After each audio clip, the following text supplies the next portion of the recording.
Okay, Assalamualaikum warahmatullahi wabarakatuh. Alhamdulillah kita telah selesai menyerahkan kotak infak kepada penerima-penerima tetap bulanan Muslim Malaysia bagi bulan April untuk tahun 2026 di daerah Pasir Putih. Dan kita telah serahkan kotak infak kepada wakil-wakil setiap mukim bagi daerah Pasir Putih ini untuk diserahkan kepada penerima-penerima tetap bulanan Muslim Malaysia.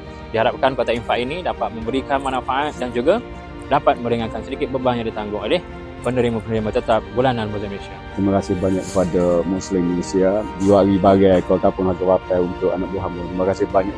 Hanya sebagai penghulu mukim, Abah berterima kasih atas pihak Muslim Malaysia yang memberi sumbangan. Terima kasih sekali lagi kepada Muslim Malaysia kerana Alhamdulillah pada bulan ini dapat bagi infak.